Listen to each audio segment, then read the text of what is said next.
Hello and welcome back to my channel guys. তো কেমন আছো তোমরা? জানি অনেকদিন ভিডিও দিই না। আজকে তো সকাল থেকে ভিডিওই বানানো হয়নি, কারণ কোনো প্ল্যানই ছিল না। আর আমি আজকে স্টুডিওতে অনেক দেরি করে ঢুকেছি। তো এত সাজগুজু করার কারণটাই তো তোমাদের বলা হয়নি, নিশ্চয়ই সেটআপটা দেখে বুঝেই গেছো। আজকে ছিল আমার শুট, আর আমার সাথে এই যে পুচকি মেয়েটা দেখছো, এটাই হচ্ছে আমার মেকআপ আর্টিস্ট। আমার এই লুকটা আজকে ওই ক্রিয়েট করেছে। দেখো, আমি পরিষ্কার কথা বলতে ভালোবাসি। আগের বারের মেকআপ আর্টিস্টটাকে আমার পছন্দ না হলেও এবারের মেকআপ আর্টিস্টটাকে কিন্তু আমার খুবই পছন্দ হয়েছে।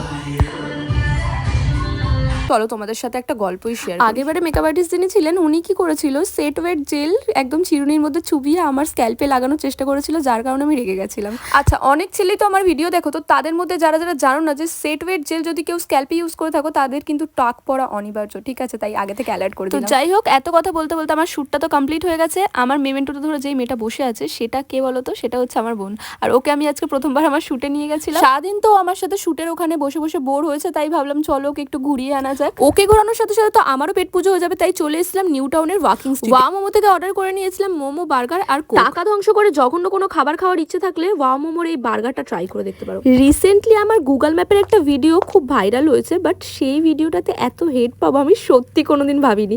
তো যাই হোক, আমি একটাই কথা বলবো, আমার কিন্তু একটু খারাপ লাগেনি, ভীষণ মজা লেগেছে।